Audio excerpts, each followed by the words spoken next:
Hello hello hello अस्सलाम वालेकुम, very good morning to you. New Pakistan में आपको खुशामदीद कहते हैं और मैं हूं जनाब आपकी मेज़बान Nabiha Ejaz. I hope so कि आप तमाम लोग अपने दिन का आगाज कर चुके होंगे अच्छे तरीके से। और नाज़रीन, आज हम अपने प्रोग्राम में एक पाकिस्तान की ऐसी शख्सियत को ट्रिब्यूट पेश करेंगे, सलाम पेश करेंगे जो अब हम में नहीं है, लेकिन वो हम में हैं अपनी सोच के ज़रिए, अपनी किताबों के ज़रिए, और जो उन्होंने पूरी कौम को सिखाने की कोशिश की वो आज भी हम उनसे सीखने की कोशिश कर रहे हैं। मैं बात कर रही हूँ जनाब अशफाक अहमद साहब की, और बड़ी खूबसूरत बात करते हैं, बड़ी ही प्यारी बात करते हैं जो मैं आपके साथ प्रोग्राम के आगाज़ में शेयर करूँगी। दो कि हम प्रोग्राम में आगे चलकर पूरा एक सेगमेंट जो है वो इस पर करेंगे। कहते हैं सर कि ज़रूरी तो नहीं है कि अगर तुम गुलाब नहीं बन सकते तो तुम कांटा बन जाओ। अब आप इस बात पे थोड़ा सा गौर कीजिएगा कि अगर तुम गुलाब नहीं बन सकते तो तुम्हें कांटा बनने की क्या जरूरत है, और जो शख्स कांटा नहीं बनता वो बिल आखिर गुलाब बन ही जाता है। जनाब, ये गुलाब की खुशबू से मुराद यहाँ पे क्या है? यहाँ पर गुलाब की खुशबू से मुराद आपका दिमाग है, आपकी सोच है, आपकी मस्बत सोच है। कभी आपने सोचा है कि हम कांटा बनकर कितने तल्ख बातें, कितने तल्ख जुमले, अपनी जिंदगियों को हमने तलखियों से भरा हुआ है। और अशफाक अहमद साहब की जितनी राइटिंग्स हैं, जितनी बातें हैं जो हम उनसे सीखते हैं, वो भी तो गुलाब की खुशबू ही हैं कि इतनी प्यारी प्यारी, इतनी अच्छी अच्छी बातें अगर हम उनको अपना लें तो मेरे ख्याल से जिंदगी हमारी थोड़ी सी बेहतर, थोड़ी सी मस्बत हो सकती है।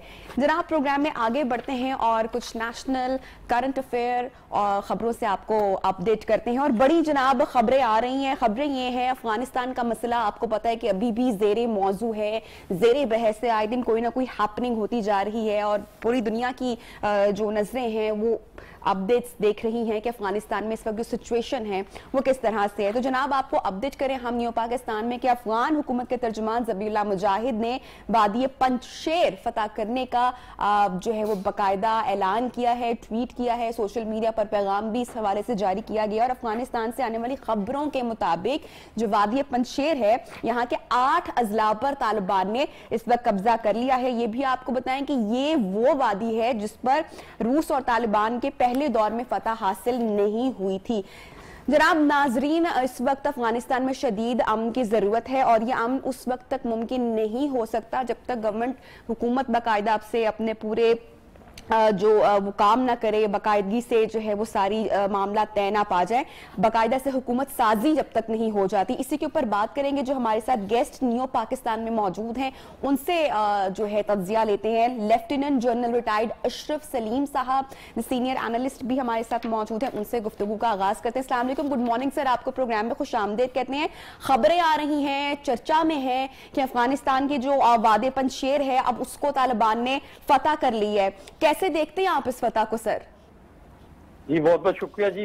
वादी पंजशीर बड़ी एक स्ट्रेटेजिक वादी है जो कि बहुत अरसे से मौजूद बहस रही है। जब रूस अफगानिस्तान में था उस वक्त भी ये जेर बहस होती बहुत ज्यादा, क्योंकि रूस इसको फतह नहीं कर सका था। और जो एक उस वक्त मुजाहिदीन का हिस्सा थे अहमद शाह मसूद, ये उनका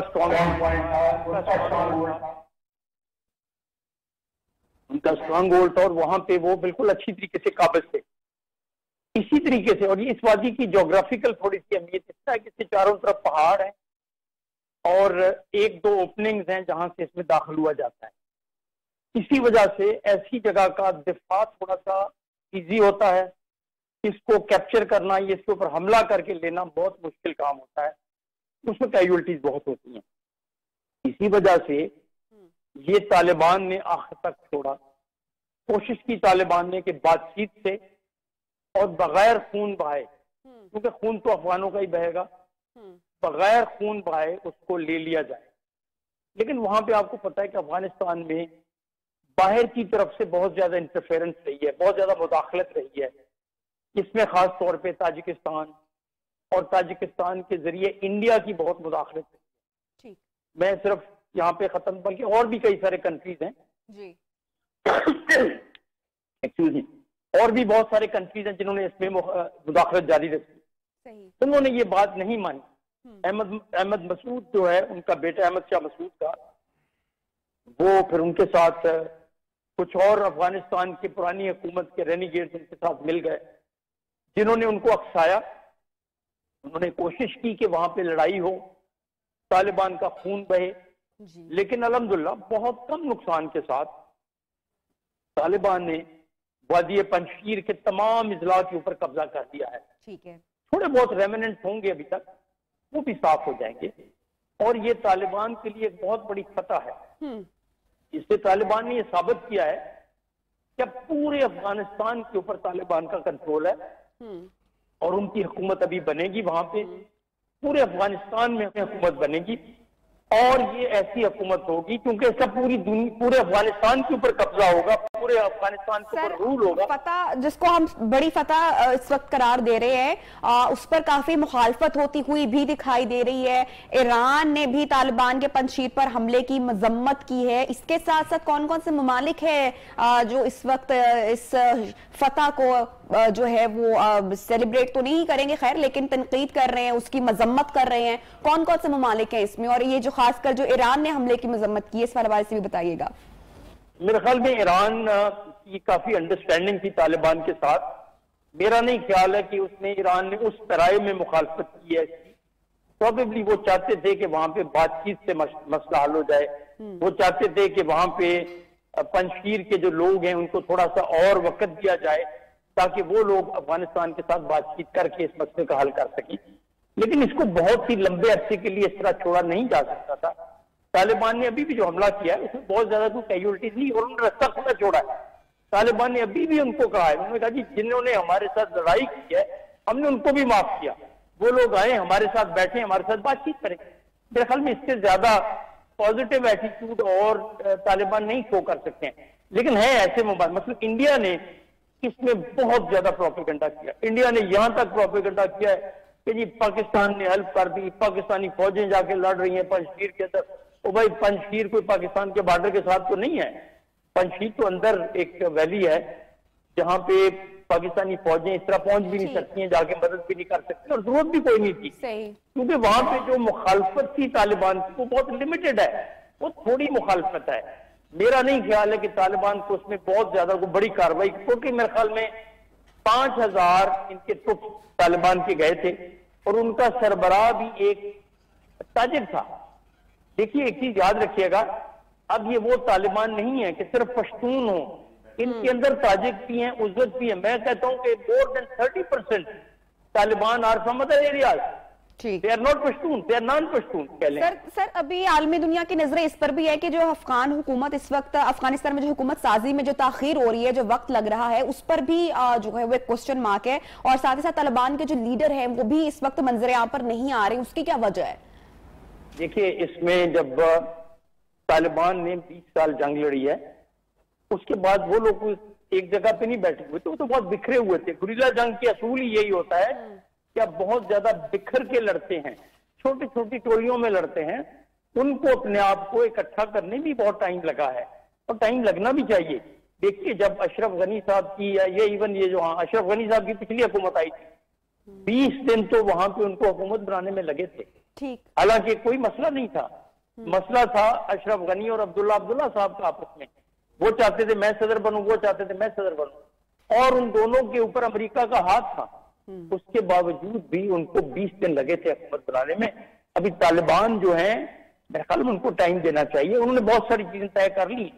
उन्होंने भी अपनी शूरा का इजलास बुलाया था, कंधार में भी था, काबुल के अंदर मशवरे हो रहे हैं।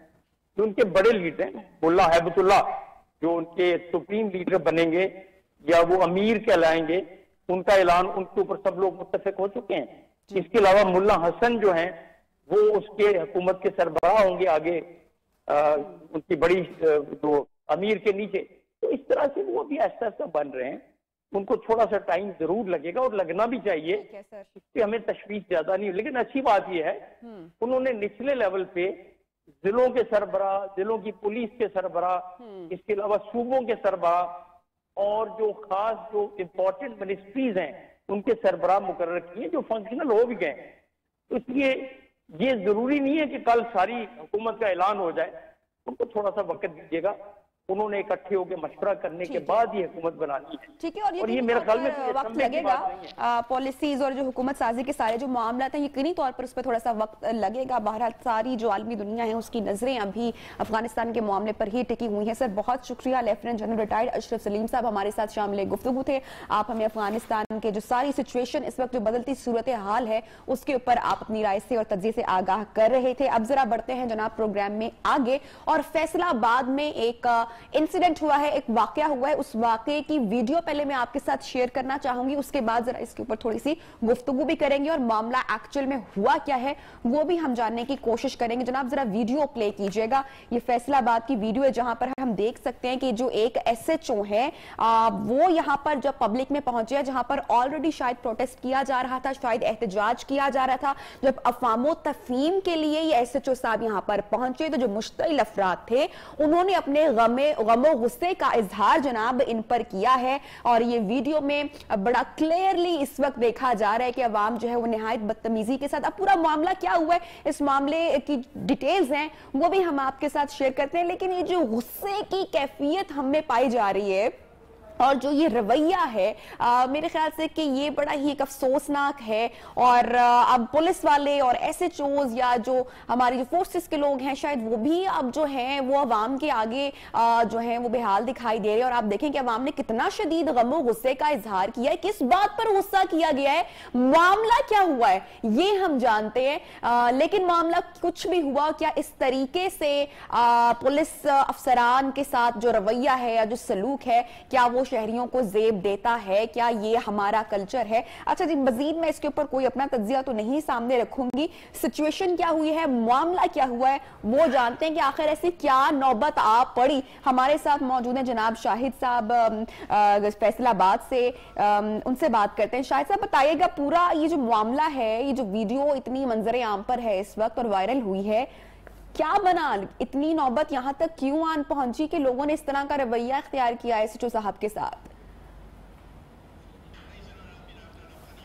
हमारा भी राब्ता जो है वो हम कोशिश करेंगे कि सिचुएशन, और मैं ब्रेक के बाद लाजमी इसके ऊपर बात करना चाहूंगी क्योंकि मुझे भी जानना है कि एक्चुअली में ये इंसिडेंट, ये किस्सा, ये वाकया हुआ क्यों। और आप खुद भी सोचिए, चाहे गलती किसी की भी हो, क्या ये रवैया हमें अपनाने की जरूरत है? क्या हम राह चलते किसी भी शहरी को या किसी भी पुलिस वाले को या जिस पर हमारा बस चलेगा या किसी को भी अगर हम निहत्था देखेंगे तो हम क्या उसको हजूम में जाकर पकड़ लेंगे और मारपीट करेंगे? ये हमें सोचने की बहुत जरूरत है। एक छोटी सी ब्रेक पर नहीं जा रहे जनाब, हम बात करें, गुफ्तगू को आगे बढ़ाते हैं। शाहिद साहब हमारे साथ मौजूद हैं, उनसे जरा बात करते हैं। शाहिद साहब, ये वीडियो हमने अपने नाजरीन के साथ शेयर की है, पूरा मामला क्या हुआ है?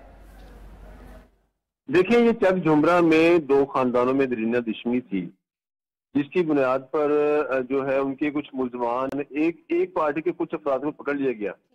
अब वो पार्टी जो है जिला कौंसल चौक में आके एहतजाजी मुजाहरा कर रही है कि उनके साथ ज्यादती हुई है, उनके लोगों को गलत पकड़ा गया है, क्योंकि उनका ये कहना है कि हमारा जो एसएचओ आसिफ नदीम, इसके साथ पुरानी हमारी दावत है, जब ये थाना मिलर टाउन में था उस वक्त हमारा झगड़ा हुआ था। अब ये हमारे इलाके में ऐसे लग गया, अब इसने हमारे जो है मुखालिफिन के साथ मिलकर हमारे घर पर छापा मारा और हमारे दो अफराद को लेके गया है हुआ है और नामालूम मकाम पे इसने रखा हुआ है।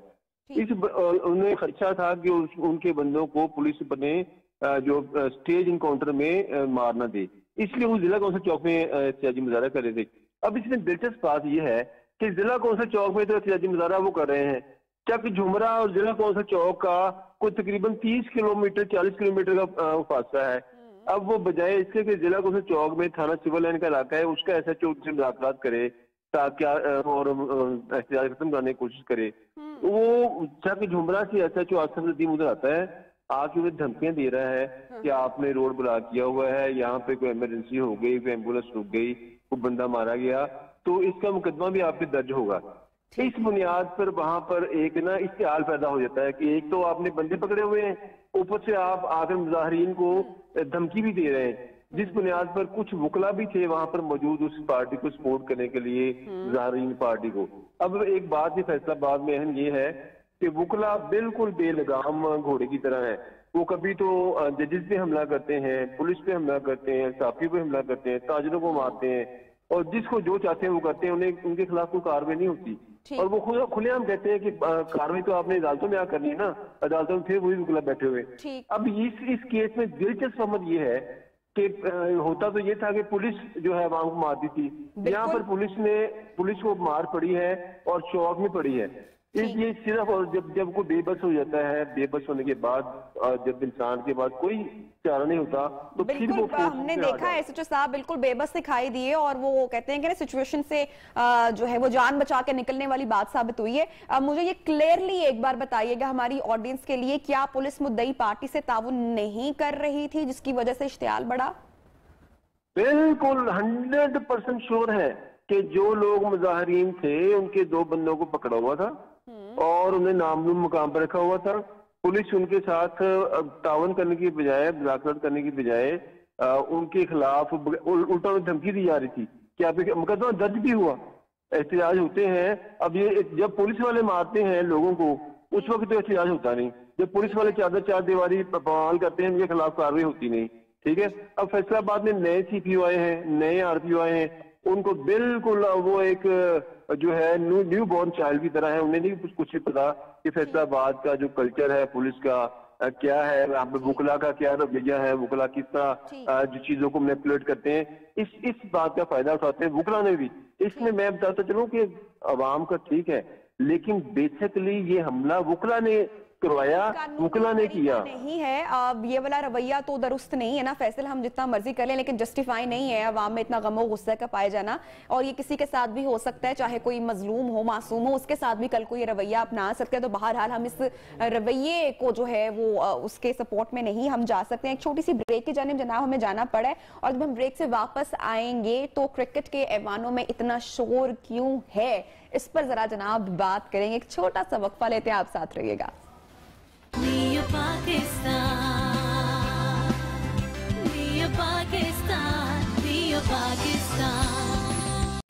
वेलकम बैक जनाब। प्रोग्राम में आपको एक मरतबा फिर से खुशामदीद कहते हैं जिन लोगों ने हमें अभी अभी ज्वाइन किया। जिस तरह से प्रोग्राम के आगाज़ में हमने बात की थी कि आज हम हमारे प्रोग्राम में पाकिस्तान की एक बहुत ही इतनी खूबसूरत शख्सियत के शायद ही कोई उनके जैसा हो, जैसे उनके अल्फाज थे, जैसे उनकी बातें थी, शायद ही उनके जैसे अल्फाज किसी और ने इस्तेमाल किए हों। मैं बात करी जनाब अशफाक अहमद साहब की, जो पाकिस्तान के मारूफ ड्रामा निगार, अदीब और जनाब अफसाना निगार रह चुके हैं, बानो कुदसिया के अशफाक अहमद साहब। और जो भी उन्होंने बात की बहुत ही खूबसूरत अल्फाज में उन्होंने बात की और हमेशा बहुत ही प्यारी बातें की। गडरी से शुरू होने वाला उनका ये सफर रेडियो पाकिस्तान और फिर पाकिस्तान टेलीविजन तक पहुंचा। आज हम उनको याद कर रहे हैं, उनको अपने प्रोग्राम में ट्रिब्यूट पेश कर रहे हैं और सलाम पेश करते हैं जनाब। और हमारे साथ गुफ्तगू करने के लिए जो मौजूद हैं गेस्ट मेहमान, उनका भी मैं तारुफ आपसे करवाती चलो। जनाब मारूफ ड्रामा नफीस इफ्तिखार रफी साहब आज हमारे साथ शामिल गुफ्तगू हैं। और जो हमारी आज की जनरेशन है, खासकर हमने आपको सर दावत इसलिए दी है कि हम अशफाक अहमद साहब को याद कर सकें, उनका सफर, उनकी जो जर्नी रही, उस बारे में कुछ बातें हम अपनी ऑडियंस के साथ शेयर कर सकें। देखिए, सबसे पहले तो आपके चैनल का बहुत शुक्रगुजार हूँ इस बात पे नहीं कि मुझे बुलाया, बल्कि इस बात पे कि बाबा जी इशफाक साहब की आज बरसी है और आप लोगों ने इस कौमी जिम्मेदारी को निभाया और बाबा जी इशफाक साहब के हवाले से कुछ वक्त मुख्तस किया। अशफाक अहमद एक दास्तान गो, और ऐसा दास्तान गो जो कहानियों में, दास्तानों में बंदों को बंदों से मोहब्बत करनी सिखाता था, जुड़त पैदा करता था। वो ऐसा गडरिया था जो मोहब्बत की छड़ी से हाँक कर इंसानियत और प्यार की राह पर गामजन किया करता था। देखें, गडरिया पहला उनका अफसाना जो जहाँ से उनको शोहरत मिली गडरिया था, आपने बड़ी अच्छी बात की। लेकिन गडरिया होता क्या है? गडरिया जो है वो बकरी जब भी जाती है, चरवाहा जो होता है, वो जब भी जाती है बाढ़ खाती है किसी की, दूसरे की, या किसी के खेत में चली जाती है, वो बेचारा मिनट बाद पकड़ के लाता है। आप देखिए कि वो जब भेड़ को या बकरी को पकड़ के लाता है, मारता नहीं है। और वो कहा जाता है कि जिसको कोई गम ना हो वो बकरी या भेड़ पाल ले। तो अशफाक अहमद देखिए, हमारी माँ है, वो हमें गाइड करती है, लेकिन कभी कभी थप्पड़ भी मारती हैं। गडरिया कभी बकरी को मारता नहीं है। और वैसे भी जो उनका तसव्वुफ था और जो उनका मुकाम था, जो उन्होंने लिखा, वो सारा का सारा इंसान को इंसान से जोड़ने के लिए था। वो जो बाबा की जो इस्तेलाह इस्तेमाल किया करते थे, और लोग अक्सर पूछते हैं यार ये बाबा होता क्या है, तो मैं आपके प्रोग्राम में बता दूं कि बाबा कहते हैं जो आसानी बांटने वाला हो। कोई भी आसानी पैदा की जा सकती है। आप मेरे लिए अगर आसानी पैदा कर रही हैं, आप बाबा हैं। आपके घर में जो माँ बाप हैं, उनसे बड़ा बाबा कौन है? सारी जिंदगी आसानियां देते हैं। आपके घर में जो ड्राइवर है, वो उससे बड़ा बाबा कौन है जो आपके लिए आसानी देता है? या वो डाकिया जो आपके घर में डाक लाता है, या वो सफाई वाला जिसको हम उर्फे आम में कूड़े वाला कहते हैं। तो हमें अपने इर्द गिर्द उन लोगों को जरूर देखना है और एडमायर करना है जो हमारी जिंदगी में कहीं ना कहीं कोई आसानी पैदा करते हैं। क्योंकि मैं बहसित इंसान, मैं तो ये चाहूंगा कि आपकी जिंदगी में तकलीफ पैदा करूं, आपको डिमोरलाइज करूं, डिफेम करूं। हम तो ऐसे करते हैं ना। तो अशफाक अहमद जैसे लोगों की हर दौर के अंदर हमेशा इसलिए जरूरत रही, कंट्रीब्यूशन भी रही है, हमेशा से कंट्रीब्यूशन भी रही है और जरूरत भी रही है। देखें जी, अशफाक साहब जैसे लुइसा जाविया को आप देख लें जी, जाविया बिल्कुल, आज बिल्कुल, इतनी दुनिया बिल्कुल, उससे रास्ता लेती है। बिल्कुल, वीडियो की फॉर्मेट भी है और बिल्कुल, किताब भी है, और जो कुछ भी लिखा वो अगर आप पढ़ेंगे तो आपको बड़ा अच्छा उसमें ये जो मैसेज मिलेगा वो यही है कि ये जो बाबे होते हैं ना, ये मैं बाबा जी इशफाक साहब कहता हूँ, सारे कहते हैं सूफी हैं, ये बंदे को बंदे से जोड़ता है। और जब एक इज्तिमा इकट्ठा होता है और हाथ फैलाता है तो अल्लाह वो दुआएं भी कबूल करता है और वो अल्लाह से जुड़ जाते हैं वो लोग। तो ये कोई डरने वाली बात नहीं। लोग कहते हैं यार बाबा क्या होता है? यार कुछ भी नहीं होता, एक आम आदमी होता है जो अल्लाह के बंदों से मोहब्बत करता है, आसानी बांटता है, प्यार करता है। अब देखे ना कि बाबा जी की कोटेशन है कि अगर एक महफिल में किसी को जलील करने के लिए आपके पास बहुत मोटी दलील है तो दलील रोक लो, बंदा बचा लो। वाह।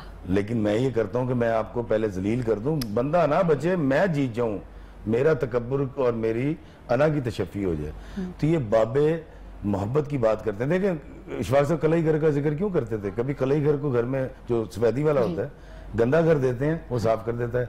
वो जो बर्तन वाला होता है, मांजने वाला, साफ करने वाला, कलई घर जिसको हम कहते हैं, वो कितने गंदे मंदे बर्तनों को चमका देता है, मोची टांका लगाता है। तो बाबा जी कहते थे कि वो आपने जो बात बड़ी अच्छी की है कि अगर आप फूल नहीं बन सकते तो यार कम से कम कांटा तो ना बने।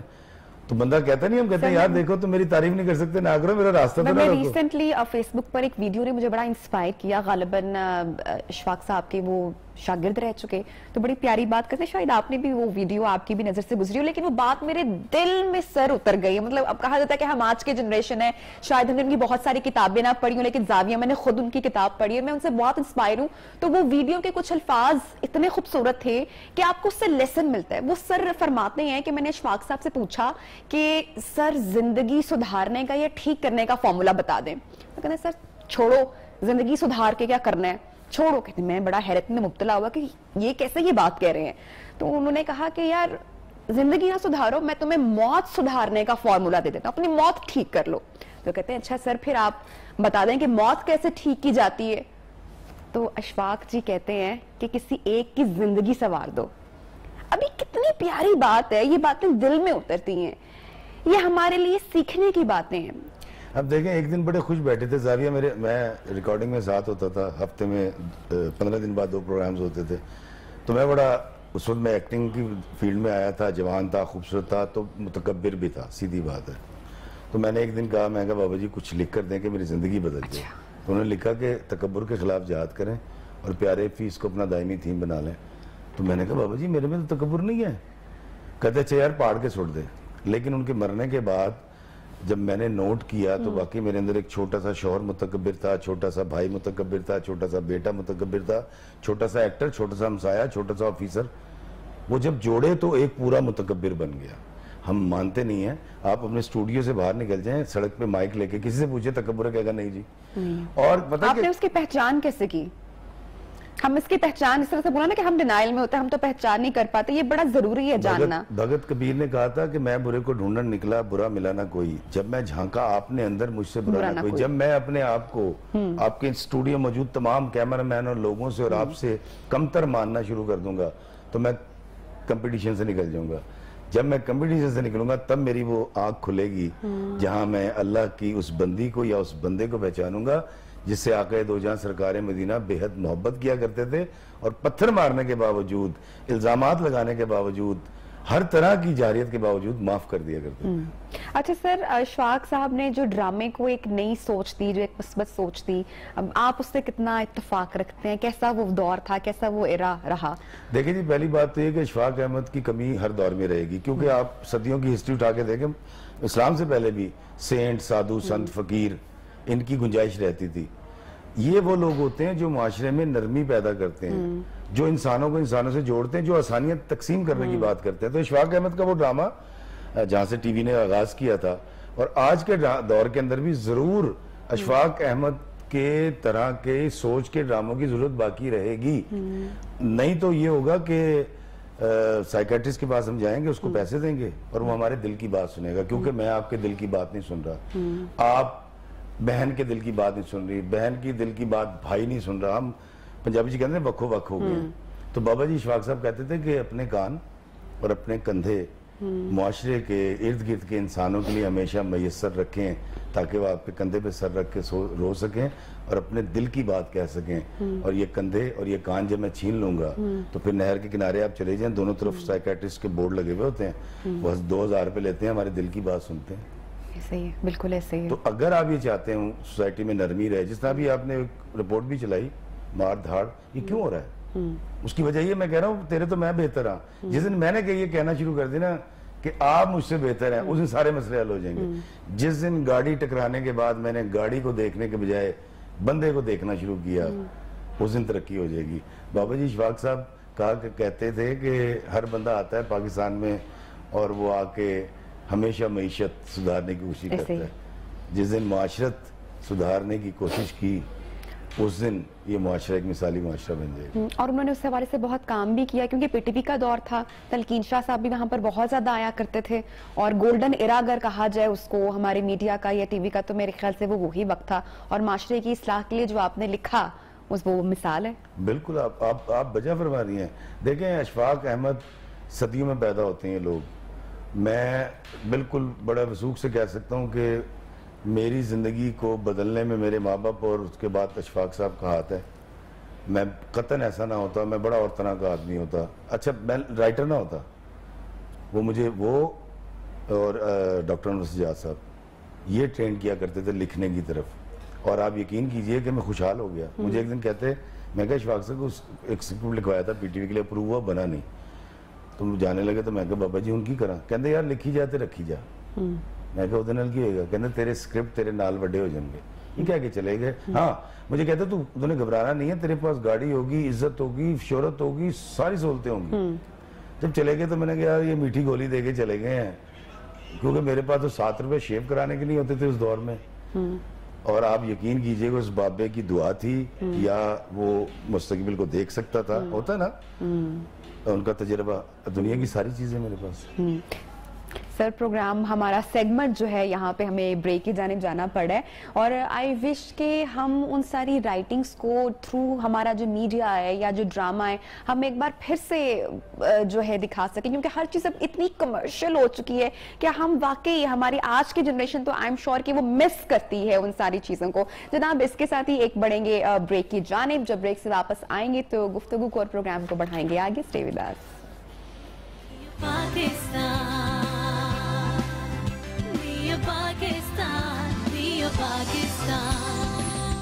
वेलकम बैक जनाब। प्रोग्राम में आपको एक मरतबा फिर से खुशामदीद कहते हैं। और जनाब, खेलों की दुनिया में जो है वो इस बार जो है वो बड़ी हलचल मची हुई है, और आपको पता है कि काफी अरसे से जो है वो रमीज राजा जो हैं वो इन न्यूज बाकायदा से, तो वो अभी बाकायदगी से अभी तो वो प्रॉपर मतलब कि अभी क्रिकेट के राजा अनाउंस नहीं हुए हैं, लेकिन खबरों में है, चर्चा में है।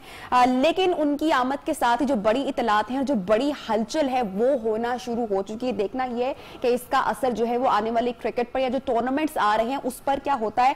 हेड कोच और बॉलिंग कोच ने जनाब अपने ओहदों से इस्तीफा दे दिया है, और इसी के ऊपर बात करेंगे, एनालिसिस लेंगे। हमारे साथ मौजूद है स्पोर्ट्स जर्नलिस्ट मिर्जा इकबाल बेग साहब। सर, आपको खुशामदीद कहते हैं। बड़े रेजिग्नेशन सामने आ रहे हैं मिसबाहुल हक और वकार यूनुस का, इस पर आप क्या कैसे देखते हैं इस रेजिग्नेशन को?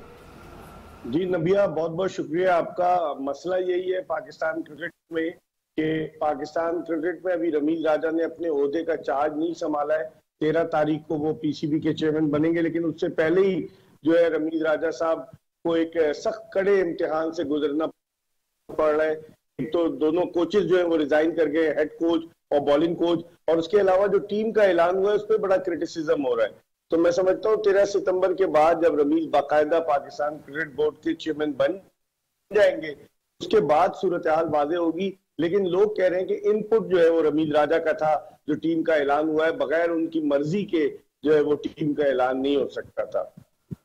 अच्छा सर, जो नए कोच ये सकलैन मुश्ताक और अब्दुल रजाक का जो नाम सामने आया है, जो अनाउंसमेंट हुई है, आपको लगता है ये बड़ा जल्दबाजी का फैसला किया गया है? नेट में कनेक्शन है, मैं फोन लाइन पे आ जाता हूँ। सर अभी आपको आवाज आ रही है? मेरी आवाज पहुंच रही है आप तक? हेलो जी जनाब, हमारे साथ जो है वो मिर्जा इकबाल बेग साहब मौजूद थे, स्पोर्ट्स जर्नलिस्ट। उनसे हम तज्जिया लेंगे पूरी सूरत हाल का। और ऐसा लग रहा है कि जो है वो चलती ट्रेन से जो है वो ड्राइवर ने छलांग लगा दी है। क्यों? क्योंकि वर्ल्ड T20 भी सर पर इस वक्त आ खड़ा है और इसके साथ साथ अभी न्यूजीलैंड और इंग्लैंड की सीरीज होना भी बाकी है। और ऐसे में जो है हेड कोच और बॉलिंग कोच का रिजाइन कर देना, अपने ओहदे से चला जाना, टीम में कौन कौन सी तब्दीलियां आ सकती हैं, क्या एक्सपेक्ट किया जाए, ये अभी कुछ प्रिडिक्ट नहीं किया जा सकता है। बहरहाल आने वाला वक्त बता देगा। कड़ा वक्त लग रहा है अभी इस वक्त टीम पर, क्योंकि जो टूर्नामेंट्स हैं वो भी बिल्कुल सर पर आन खड़े हैं। तो क्या होने जा रहा है इस हवाले से जनाब बात करेंगे। हमारे साथ एक मरतबा फिर से मौजूद है मिर्जा इकबाल बेग साहब। सर वर्ल्ड T20 सर पर आ खड़ा है, 2 सीरीज भी सामने आ रही हैं, टीम में आपको क्या लगता है और मेजर तब्दीलियां अब क्या होने जा रही हैं? देखिए नबिया, अभी कुछ कह नहीं सकते, लेकिन टूर्नामेंट के आगाज से एक हफ्ता कबल तक यानी कि 10 अक्टूबर तक पाकिस्तान तब्दीली अगर करना चाहे तो कर सकता है। 10 सितंबर को पाकिस्तान को प्लेयर्स के नाम जमा कराने अपनी हतमी टीम के, और उसके बाद भी पाकिस्तान को मार्जिन मिलेगा। अब देखते हैं कि रमीज राजा जब चेयरमैन बनते हैं तो आया वो कुछ तब्दीलियां करते हैं नहीं। क्रिटिसिज्म हो रहा है 2-3 प्लेयर्स पर, जिनमें आजम खान जो मोइन खान के साहबजादे, उन पर बहुत ज्यादा तनकीद हो रही है। सिर्फ 3 T20 खेले जिसमें उन्होंने मजमूई तौर पर 6 रन बनाए। उनके अलावा खुशदिल शाह जो 9 T20 खेले, उनके पर भी तनकीद हो रही है। उनके अलावा आसिफ अली वो घूम फिर कर वापस आ जाते हैं, उन पर बहुत ज्यादा क्रिटिसिज्म हो रहा है। इसी तरीके से शोएब मकसूद, अगरचे उन्होंने PSL में अच्छा परफॉर्म किया लेकिन वो पाकिस्तान के लिए उस तरह की कारकर्दगी पेश नहीं कर पाए जिसकी उनसे तवक्को की जा रही थी। उनका एवरेज भी कम है। इन चारों बैट्समैनों ने एक भी मिस सेंचुरी नहीं बनाई है T20 मैचेस में। तो आपका बैटिंग ऑर्डर जो है वो बड़ा वल्नरेबल नजर आता है, जिसकी वजह से पाकिस्तान के लिए मुश्किलात हो सकती है। अच्छा बेग साहब, जराये के मुताबिक जो इत्तलात सामने आ रही हैं वो ये आ रही हैं कि वकार यूनुस साहब ने खुद से रिजाइन नहीं किया बल्कि बोर्ड ने उनसे ये इस्तीफा तलब किया है। इसमें कितनी हकीकत है, क्या खबर है? देखिए आपकी बात बिल्कुल दुरुस्त है नबिया। पहले तो मिसबाहुल हक की जो बात करें कि मिसबाहुल हक ने कल PCB के चीफ एग्जीक्यूटिव वसीम खान साहब से मुलाकात की और वसीम खान साहब ने उन्हें मशवरा दिया कि आप जो है न्यूजीलैंड के खिलाफ सीरीज में आराम कर लें। तो इस बात की जानिब इशारा था कि अगर वो न्यूजीलैंड के खिलाफ सीरीज में आराम करते तो शायद वर्ल्ड कप के लिए उनकी छुट्टी हो जाती। तो उन्होंने इनकार किया और उसके बाद उन्होंने ये भी एतराज किया मिसबा ने कि आजम खान को बगैर मेरी कंसल्टेशन के हेड कोचिंग क्यों लिया गया है टीम में। तो जब मिसबाहुल हक ने छोड़ने का फैसला किया तो वकार यूनुस ने नविश्ते दीवार पढ़ लिया। उनके जराये ने उन्हें बताया था कि अगर आप इस्तीफा नहीं देंगे तो आपको निकाल दिया जाएगा। तो इसलिए वकार यूनुस ने भी रिजाइन कर दिया। तो अब मैं समझता हूँ कि अब देखें रमीज जब 13 सितंबर को चार्ज लेंगे उसके बाद क्या तब्दीलियां होती है। ये बहुत बड़ा पाकिस्तान क्रिकेट के लिए धचका है कि वर्ल्ड कप के आगाज से कबल एक तो टीम पे क्रिटिसिज्म हो रहा है, जो लैपटॉप चीफ सेलेक्टर है मोहम्मद वसीम, उनकी डोरियां कोई और हिला रहा है, वो किसी और के इशारे पर टीम मुंतखब कर रहे हैं। और दूसरे पाकिस्तान के दोनों कोचेज, हेड कोच और बॉलिंग कोच, वो भी चले गए हैं। तो एक अजीब और गरीब सूरत हाल से दो चार है पाकिस्तानी क्रिकेट टीम। दुनिया की दीगर टीमों की आप मिसाल ले लें, इवन अफगानिस्तान और जिम्बाब्वे की मिसाल ले लें, वहां ऐसा नहीं हो रहा जो पाकिस्तान में हो रहा है, जो एक दफा 2009 में T20 वर्ल्ड कप जीत चुका है। तो ये लम्हा सिक्किया है पाकिस्तान क्रिकेट के लिए।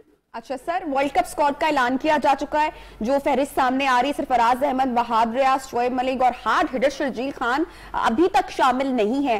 ये फैसला किस तरह का है? आपको लग रहा है कि ये बैलेंस है या फिर आने वाले वक्त में मजीद अब कोई तब्दीली होगी इसमें?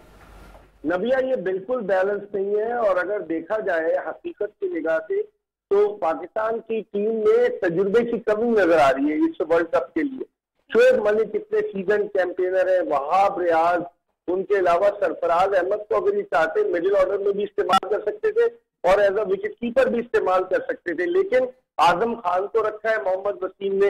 हैरत है। और शर्जील खान जो हार्ड हिटिंग बैट्समैन है, आप देखें 15 रुपए की टीम में नबिया कोई स्पेशलिस्ट ओपनर नहीं है। बाबर आजम और मोहम्मद रिजवान हादसाती तौर पर ओपनर बने और फिर उसके बाद उन्होंने जबरदस्त तरीके से परफॉर्म किया, लेकिन खुदा न खास्ता अगर किसी को चोट लग जाती है इनमें से या कोई प्रॉब्लम हो जाती है, अनफिट हो जाता है कोई, तो फिर कौन ओपन करेगा? चीफ सेलेक्टर कहते हैं शोएब मकसूद से इनिंग्स ओपन करा लेंगे या उम्मीद करते हैं कि जो भी तब्दीलियां आएंगी वो हमारी पाकिस्तान क्रिकेट टीम के लिए और पाकिस्तान में क्रिकेट के लिए खुश आइन तब्दीलियां होंगी। बेग साहब बहुत शुक्रिया, आपने हमें ज्वाइन किया ट्रांसमिशन के लिए। इसके साथ ही बड़े एक ब्रेक की जाने, बिट्स हेडलाइन ब्रेक, और उसके बाद प्रोग्राम को आगे बढ़ाएंगे। साथ रहिएगा।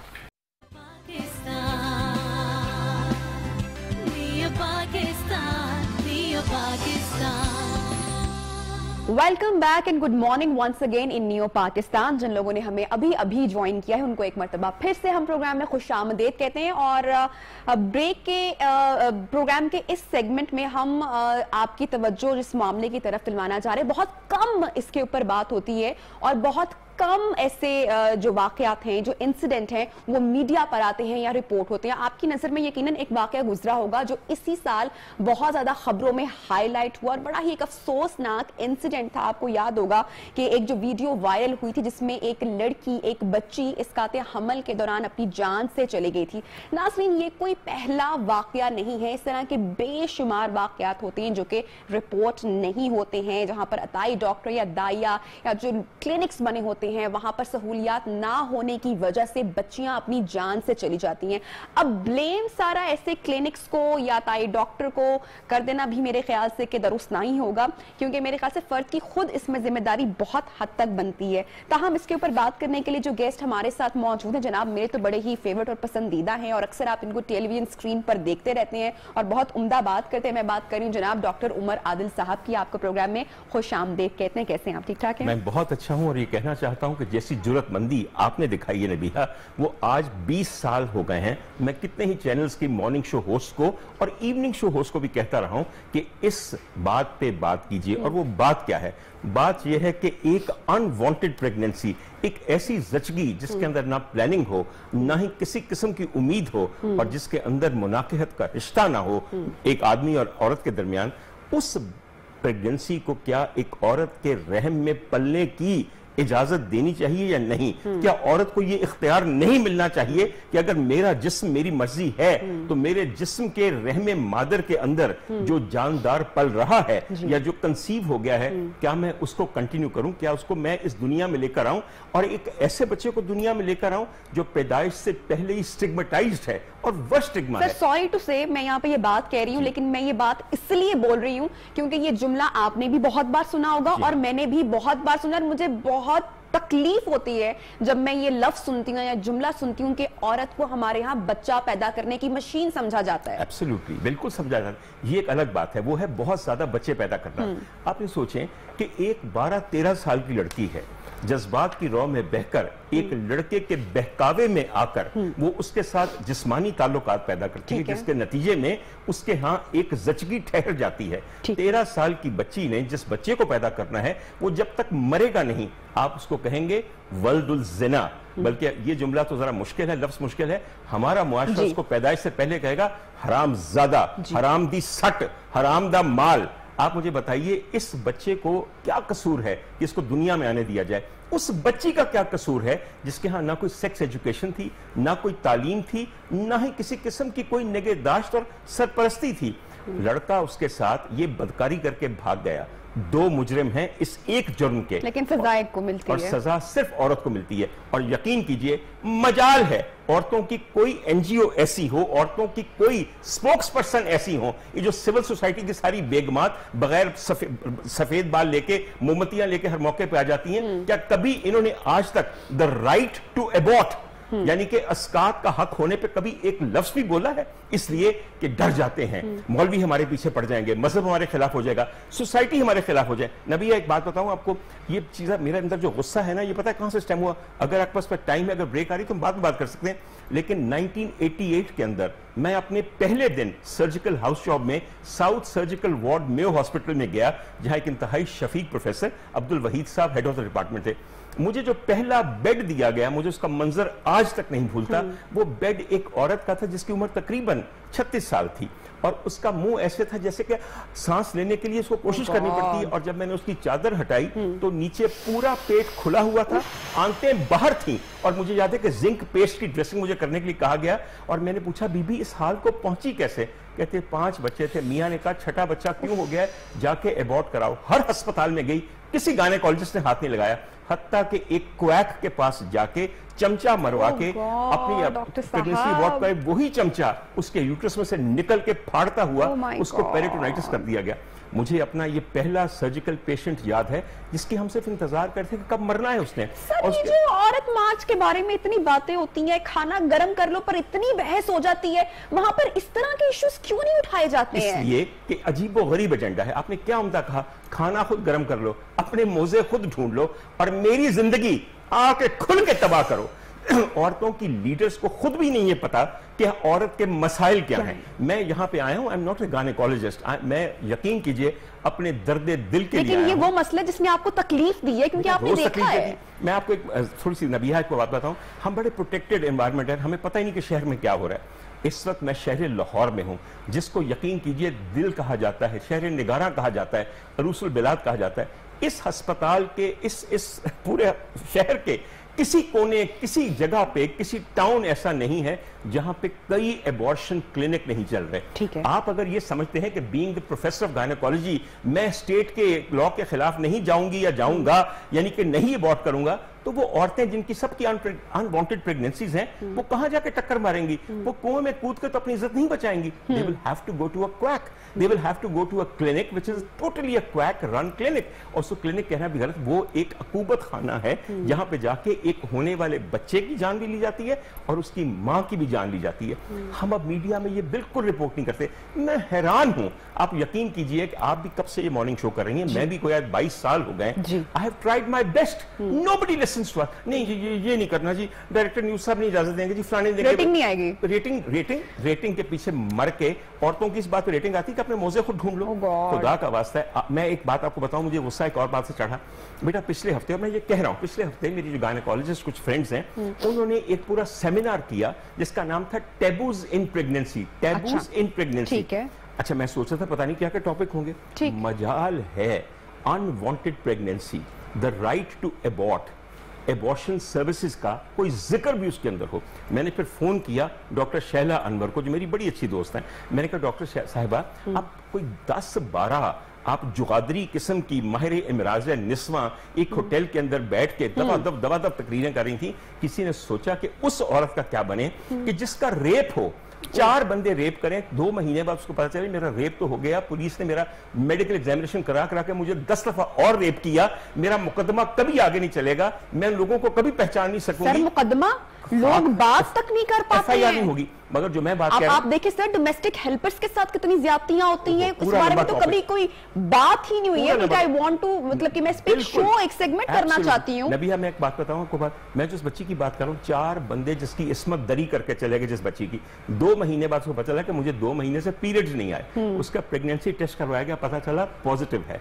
4 दरिंदे एक औरत की जिंदगी, उसके जिस्म, उसकी नफ्सियात को सबको रेप करके चले गए and they left her pregnant. मुझे बताइए ये लड़की इस प्रेगनेंसी का क्या करे? मुझे बताइए क्या करे, कहां जाए कि जहां पे उन दरिंदों की ये रखी हुई निशानी, उस बच्चे का कोई कसूर नहीं है। इस बच्ची का क्या कसूर है मुझे आपने बताइए, who would at the age of 14 give birth to a child who's not just illegitimate but he is actually the product of a massive rape, of a gang rape। मुझे बताइए, हमने कभी सोचा इस बारे में? यकीन कीजिए, इतनी बड़ी बड़ी खवातीन आपकी दुपट्टे लेकर और भैया की चूड़ियां पहनकर, अंगूठियां पहन के हमारी असेंबली में बैठी हुई हैं, बड़े दिल मूव होते हैं, सेनेट में औरतें बैठी हुई हैं। मुझे आप ये बताइए, कभी किसी औरत में इतनी जरूरत हुई कि औरत के साथ होने वाली इस जाति के बारे में एक दफा आवाज उठाए? सर, लानत है बाकी तमाम चीजों पर जो वो कर रही है बैठ के। औरत के हालात पहले से बहुत बिगड़ गए। इसमें अगर हम शादीशुदा खवातीन या उन कपल्स का भी जिक्र करें, क्योंकि पॉपुलेशन काउंसिल सर्वे के मुताबिक यहाँ पे हम फैक्ट्स भी हमारे ऑडियंस के साथ शेयर कर देते हैं कि तकरीबन हर साल 20 लाख खवातीन अस्काते हमल करवाती हैं और उनमें से जो ज्यादातर का ताल्लुक है वो मैरिड कपल्स हैं, मैरिड ये आपका ख्याल है कि ज्यादातर का ताल्लुक है? मैं मैरिड कपल की बात करता हूँ।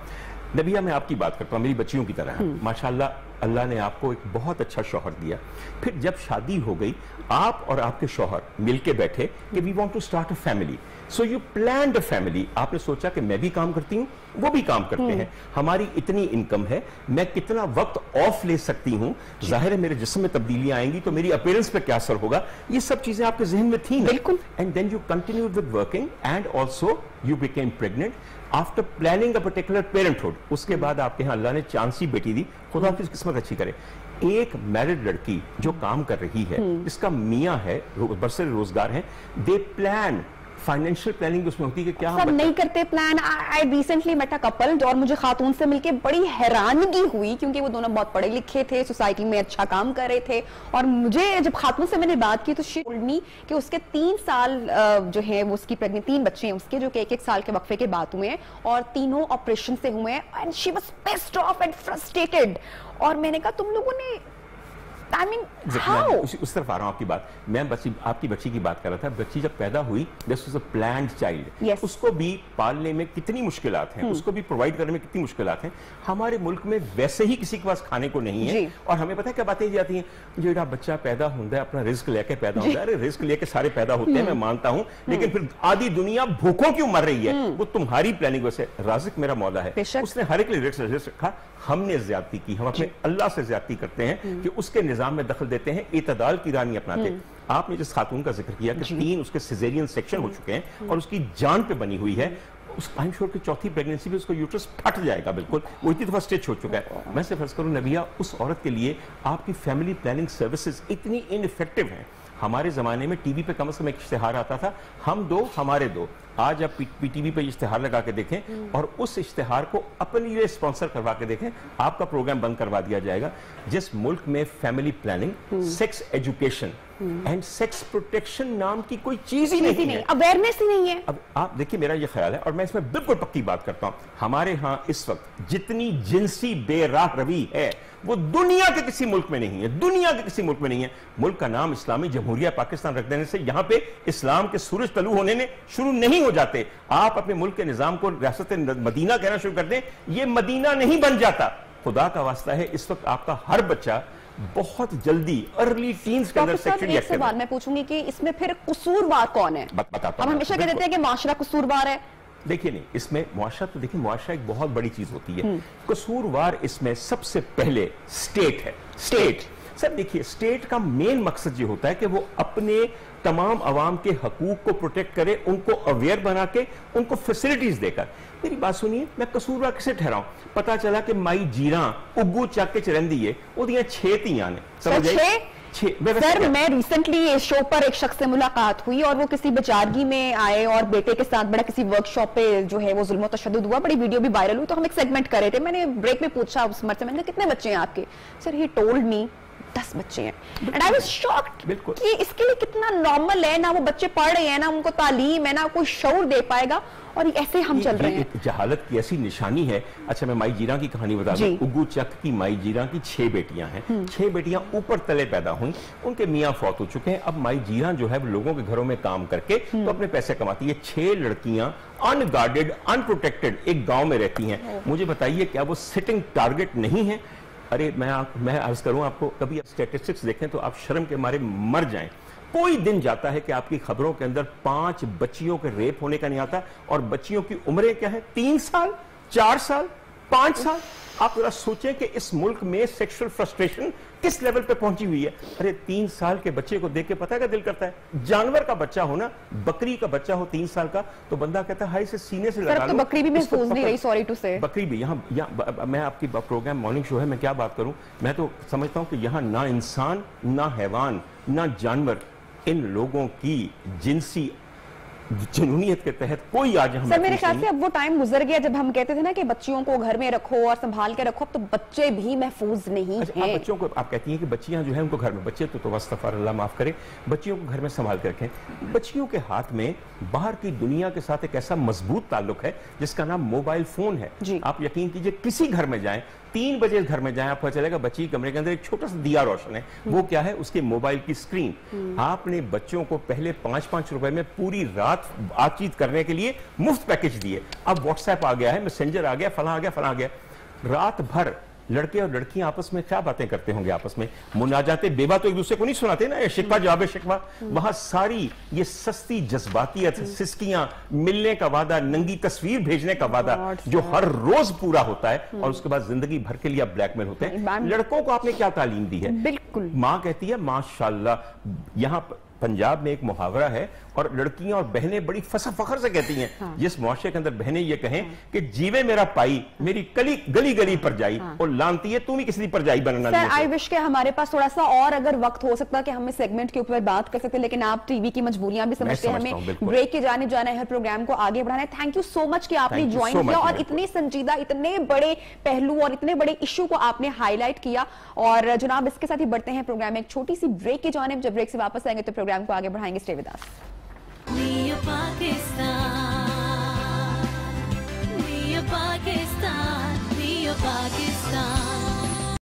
वेलकम बैक जनाब। प्रोग्राम में आपको एक मर्तबा फिर से खुशामदीद कहते हैं। और ऐसे ही नहीं कहा गया कि तंदुरुस्ती हजार नेमत है। दुनिया के मालो दौलत या मता जमा करने से पहले या उनकी ख्वाहिश करने से पहले हम लोग अक्सर कहते हैं ना कि मुझे ये चीज मिल जाए, मुझे ये चीज मिल जाए।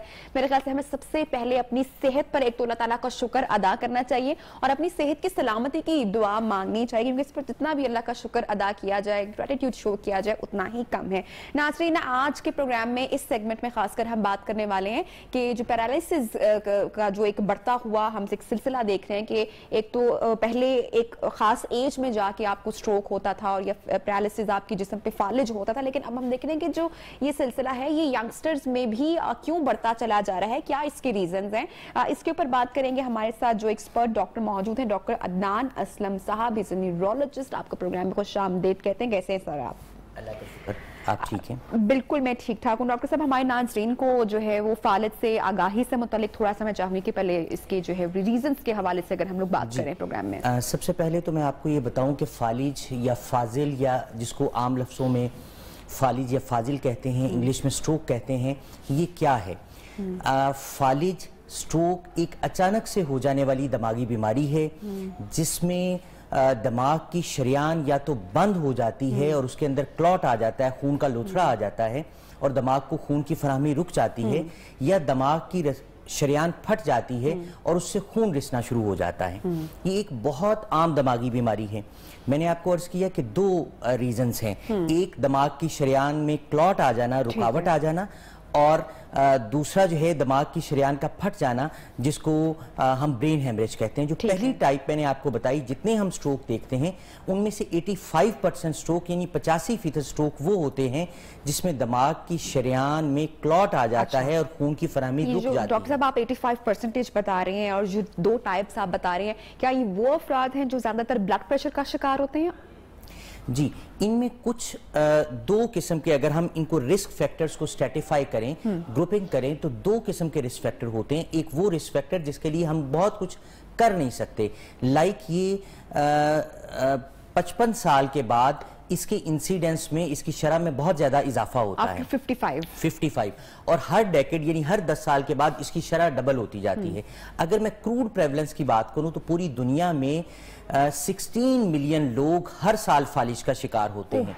16 मिलियन, उनमें से 6 मिलियन लोगों की डेथ हो जाती है, यानी मौत के घाट इसी स्ट्रोक की वजह से उतर जाते हैं, और 6 मिलियन लोग ऐसे होते हैं जो कि परमानेंट माजूरी की जिंदगी गुजारते हैं। यहाँ पर हमने पाकिस्तान में एक रुझान ये भी देखा, मैं खासकर अपने जो हमारे जो बड़े हैं, हमारे जो बुजुर्ग अफराद हैं, मैं उनको यहाँ पर उनसे बात जरूर करना चाहूंगी कि ये तंग आ जाते हैं, ये एक टाइम आते हैं अपनी मेडिसिन छोड़ देते हैं। मैंने ऐसे बहुत सारे केसेस अपनी सराउंडिंग में देखे हैं कि जहाँ पर खवातीन अपनी ब्लड प्रेशर की मेडिसिन लेना छोड़ दी और उसकी वजह से उनको अचानक स्ट्रोक हो गया और उनकी डेथ हो गई। जी, तो ये अवेयरनेस इस हवाले से बात करना भी मैं समझती हूँ बहुत जरूरी है। इसी पे ही आता हूँ कि हमारे रिस्क फैक्टर कौन कौन से हैं। सो एज, मैंने आपको अर्ज किया, ये जिंदगी के किसी भी हिस्से में किसी भी शख्स को किसी के भी हिस्से में मुतासिर कर सकता है। जैसे आपने कहा कि पहले तो समझा जाता था ये ओल्ड एज की बीमारी है, लेकिन ये यंग यानी जिंदगी के पहले दिन से, बच्चे की जिंदगी के पहले दिन से लेके आखिरी दिन तक किसी भी वक्त ये हो सकता है। नंबर 1, मेल्स में ज्यादा कॉमन है, मर्दों में ज्यादा है, ब्लैक्स में ज्यादा कॉमन है। अब वो चीजें जिनमें हम बहुत कुछ कर सकते हैं, जिस हाइपरटेंशन की आप बात कर रहे थे, अगर आपको शुगर का मर्ज लाक है, आप डायबिटिक हैं और आप अपनी शुगर कंट्रोल नहीं रखते, अगर आप हाइपरटेंशन यानी बुलंद फशारे खून का शिकार हैं और आप अपना ब्लड प्रेशर कंट्रोल नहीं रखते, अगर आप दिल की किसी बीमारी आर्जा में मुब्तला हैं, आपकी दिल की धड़कन तेज होती है, दिल के पट्टे कमजोर हो गए हैं, ये दिल का पंप काम नहीं कर रहा, तो उस सूरत में आपको आम लोगों की निस्बत फालिज होने का खदशा बहुत ज्यादा है। और अगर आप स्मोकिंग करते हैं, सिगरेट नोशी करते हैं, आपकी गजा में मुरगन गजाएं ज्यादा हैं, यानी आप वेजिटेबल्स का इस्तेमाल कम करते हैं, मुरगन गजाओं का इस्तेमाल, जंक फूड का इस्तेमाल ज्यादा करते हैं, बर्गर्स और ये जितनी सारी जो वेस्टर्न फूड है उसका इस्तेमाल ज्यादा करते हैं, तो आपका स्ट्रोक का रिस्क बहुत ज्यादा और कोई एक्टिविटी भी नहीं है उसके साथ। और अगर आप डेली वॉक नहीं करते, अगर आप सेडेंटरी लाइफस्टाइल यानी सहल पसंद जिंदगी के ख़्वाह हैं, तो आप खातिर जमा रखिए, आपको आम आदमी की निस्बत स्ट्रोक का रिस्क बहुत ज्यादा है। ठीक है। अच्छा डॉक्टर साहब, जिन अफराद को स्ट्रोक हिट कर रहा होता है या जो इसमें ज्यादा होने के जिनको चांसेस होते हैं, क्या कोई बॉडी आपको पहले से इंडिकेट कर देती है, बॉडी चेंजेस, तब्दीलियां पहले से हम जान सकते हैं? ये बहुत इंपॉर्टेंट सवाल किया जो कि अवामुन नास का जानना बहुत जरूरी है। मैं कुछ बुनियादी अलामात आपको बताता हूं कि अगर आप में और आपके घर वालों में से किसी में ये अलामत आप देखें तो फौरी तौर पर करीबी हॉस्पिटल की इमरजेंसी जाइए। अगर अचानक से आपका चेहरा एक तरफ से टेढ़ा हो जाए, मुंह टेढ़ा हो जाए, नंबर 1, अचानक से अगर आपको अपना बाजू उठाने में दिक्कत हो, अचानक से आपको बोलने में दिक्कत हो, अचानक से आपको बैलेंस मेंटेन करने में यानी अपना तवाज़न बरकरार रखने में मुश्किल हो, और अचानक से आपकी एक आंख की बिनाई चले जाइए, तो फौरी तौर पर करीबी हॉस्पिटल की इमरजेंसी जाइए, क्योंकि ये स्ट्रोक ट्रीटेबल है। पहले 3 घंटे में अगर आप करीबी हॉस्पिटल की इमरजेंसी पहुंचते हैं तो एक इंजेक्शन है जिसको टीपीए कहते हैं, पूरी दुनिया में क्लॉट बस्टर दवाई है। ये अब सर्विसेज हॉस्पिटल में जो पब्लिक सेक्टर है, सर्विसेज हॉस्पिटल में वो मौजूद है। आप करीबी हॉस्पिटल की इमरजेंसी सर्विसेज हॉस्पिटल में अगर प्रेफरेबली पहुंच जाएं तो वो क्लॉट बस्टर दवाई वहां अवेलेबल है 3 घंटे के अंदर। लेकिन इसमें अहम चीज ये है कि ऑनसेट ऑफ सिम्टम यानी जो अलामात का आगाज है उससे 3 घंटे के अंदर अंदर वो इंजेक्शन लग जाना चाहिए, तो डिसेबिलिटी को बहुत हद तक कंट्रोल किया जा सकता है। ये क्लॉट बस्टर दवाई सर्विसेज हॉस्पिटल में अवेलेबल है और हमारे जो प्रोफेसर कासिम बशीर है उनकी सरबराही में हमारी पूरी टीम काम कर रही है और ये अद्वियात वहां अवेलेबल है। अच्छा डॉक्टर साहब, आपने जिक्र किया जो इनकी आपने एग्जाम का जिक्र किया कि 2 तरीके से होता है, एक तो दिमाग की शरेआन में रुकावट का आ जाना और दूसरे में उसका फट जाना। दोनों डेंजरस हैं, दोनों खतरनाक हैं? जी, दोनों खतरनाक हैं। याद रखिए ये माजूरी को जन्म देती है। मैंने आपको अर्ज किया कि 16 मिलियन लोग हर साल फालिज का शिकार होते हैं, 6 मिलियन की डेथ हो जाती है, 6 मिलियन परमानेंट माजूर हो जाते हैं। ये बहुत बड़ी शरह है। हर 2 सेकंड बाद पूरी दुनिया में एक स्ट्रोक का मरीज रिपोर्ट होता है। हर 6 सेकंड बाद एक स्ट्रोक के मरीज की डेथ हो जाती है। पाकिस्तान में अगर न्यू केसेस की बात करें तो हर साल कुछ 5,84,000 5,84,000 से लेकर 6,50,000 केसेस न्यू हर साल रिपोर्ट हो रहे हैं। तो ये इंसिडेंस तो बढ़ती जा रही है। तो अगर हम जो है उसके ऊपर इसके रिस्क फैक्टर्स को आइडेंटिफाई नहीं करेंगे, अपनी लाइफस्टाइल में एडॉप्टेशंस नहीं लाएंगे, शुगर ब्लड प्रेशर कंट्रोल नहीं रखेंगे, दिल की अद्वियात को बाकायदगी से इस्तेमाल नहीं करेंगे, नमक चिकनाई का इस्तेमाल कम नहीं करेंगे, मुरगन गजाएं नहीं छोड़ेंगे, तो हम जो है वो इसका शिकार हो सकते हैं। अच्छा डॉक्टर साहब, फालिज का जो शिकार होने वाले अफराद हैं उनके जिस्म की रिकवरी या बोलचाल में जो है वो ट्रीटमेंट में बेहतरी किस तरीके से आ सकती है? और मैंने आपको अर्ज किया कि इसमें दवाइयां जो हैं, अगर तो आप 3 घंटे के अंदर पहुंच गए हैं तो आपकी डिसेबिलिटी को सिग्निफिकेंटली यानी वाजे तौर पर बड़ी अच्छी परसेंटेज के साथ उसे मिनिमाइज किया जा सकता है, कवर किया जा सकता है, रिकवर हो सकती है। और अगर 3 घंटे गुजर भी गए तो तब भी आपको करीबी हॉस्पिटल की इमरजेंसी जाना चाहिए। उसमें अद्वियात, खून पतला करने वाली अद्वियात, कोलेस्ट्रॉल लो करने वाली अद्वियात यानी चिकनाई कम करने वाली अद्वियात, फिजियोथेरेपी आपकी ब्लैडर और बावल की केयर, ये सारी एक कंप्लीट एक प्रोटोकॉल है जिसको हम इंटरनेशनल प्रोटोकॉल है जिसको हम फॉलो करते हैं।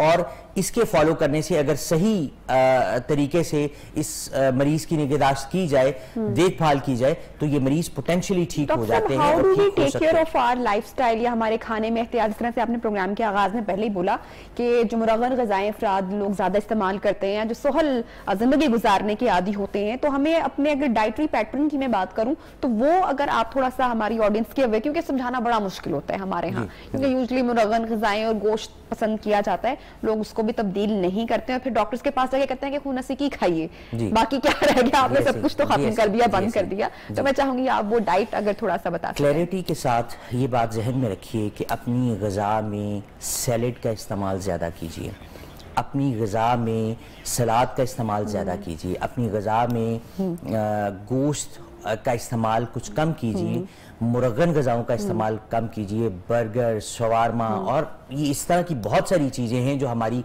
वेस्टर्न फूड्स अब हमारी लाइफ का हिस्सा बन गई हैं, उनको तर्क कीजिए। और सादा ग़िज़ा अगर मैं एक वर्ड में कहूँ तो वो सादा ग़िज़ा जो हमारी कभी पहचान हुआ करती थी, वो सादा ग़िज़ा जो है हम दोबारा शुरू करें। सादा और खालिस ग़िज़ा। जी, सादा और खालिस ग़िज़ा। मैंने आपको इतनी बड़ी चीज़ें बताई, मैं आपको सिर्फ 2 रिस्क फैक्टर बताता हूँ कि इतनी बड़ी इंसिडेंस को आप 50% तक कम कर सकते हैं अगर सिर्फ 2 रिस्क फैक्टर्स को कंट्रोल कर लें। एक, आप अपना ब्लड प्रेशर कंट्रोल कर लें, और दूसरा स्मोकिंग छोड़ दें, तो फिर आप जो है वो इस रिस्क फैक्टर को हाफ कर सकते हैं, यानी निस्फ कर सकते हैं। अच्छा डॉक्टर साहब, हमें ये बताएगा कि हम इससे कैसे बच सकते हैं? मैंने आपको अर्ज किया कि हमने वर्कअप उन चीज़ों पे करना है जो ट्रीटेबल चीज़ें हैं, यानी मॉडिफाइबल चीज़ें हैं, जिनको हम बहुत कुछ कर सकते हैं। शुगर की अद्वियात हम अक्सर देखते हैं कि लोग जो स्ट्रोक वाले मरीज आ रहे होते हैं वो शुगर की अद्वियात नहीं ले रहे होते हैं, ब्लड प्रेशर की अद्वियात नहीं ले रहे होते हैं। सो अगर शुगर कंट्रोल नहीं और ब्लड प्रेशर कंट्रोल नहीं तो हम वोल्केनो पर आतिश फशां के दहाने पर बैठे हुए हैं। सो शुगर कंट्रोल रखिए, ब्लड प्रेशर का बहुत अच्छा कंट्रोल रखिए, उनकी अद्वियात बाकायदगी से इस्तेमाल करें, उनका पीरियडिक चेकअप करते रहें, दिल की अद्वियात को बाकायदगी से इस्तेमाल करें, डेली वॉक करें, अपनी ग़िज़ा को ठीक कीजिए, स्ट्रेस को कम कीजिए। ये बहुत मुश्किल है लेकिन करना है। स्ट्रेस जो है अगर कम नहीं करेंगे तो हम अल्टीमेटली बुलंद फशारे खून यानी हाइपरटेंशन का शिकार हो जाएंगे, हम डायबिटीज यानी शुगर का शिकार हो जाएंगे, हम दिल की मुख्तलिफ बीमारियों का शिकार हो जाएंगे, और यूं हमारा रिस्क ऑफ स्ट्रोक बढ़ता जाएगा। Thank you so much doctor साहब, डॉक्टर अदनान, आपने टाइम निकाला हमारी ट्रांसमिशन के लिए और आप गुफ्तगू करते। प्रोग्राम में बढ़ेंगे एक छोटी सी ब्रेक की जानिब, और जब ब्रेक से वापस आएंगे तो किचन से आ रही है किसकी खुशबू, क्या बना है जानेंगे अनम शेख से, और रेसिपी आपको बताएंगे एक छोटी सी ब्रेक के बाद। Stay with us.